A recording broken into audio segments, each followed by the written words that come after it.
Egypt. Now, this is an interesting turn in your career. Why did you decide to invade Egypt? It was never just about Egypt. It was about striking at Britain's lifeline, India. If I could take Egypt, I could cut off British trade routes, weaken their empire, and turn the Mediterranean into a French-dominated sea. A bold plan. But Egypt wasn't exactly an easy target. The Mamluks had ruled there for centuries. The Mamluks were warriors, fierce cavalrymen who had ruled Egypt for generations. But they fought like relics of the past.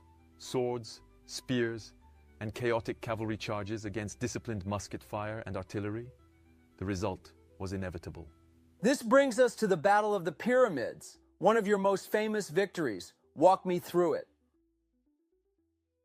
The Mamluks had the advantage in numbers and cavalry, but I had discipline and strategy.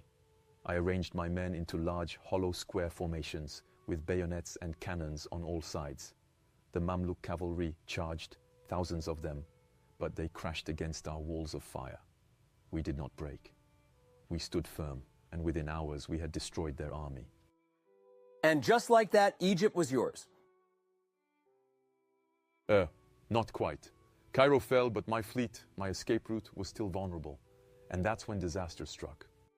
Ah, the Battle of the Nile. This was Admiral Nelson, right? Yes, Nelson, a cunning and ruthless commander. He caught my fleet anchored in Abu Qir Bay. I had ordered defenses, but it was not enough. Nelson attacked at night, slipping between our ships and trapping them against the shoreline. One by one, my fleet was obliterated. The French Navy was crippled. So now you're stranded in Egypt. Yes, but where others saw defeat, I saw an opportunity. My men could not leave, but neither could I.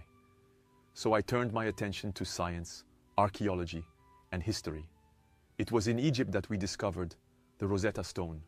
Ah, the Rosetta Stone, that's huge. That was the key to unlocking Egyptian hieroglyphics, right? Exactly. A stone with writing in 3 scripts, Greek, Demotic, and hieroglyphics.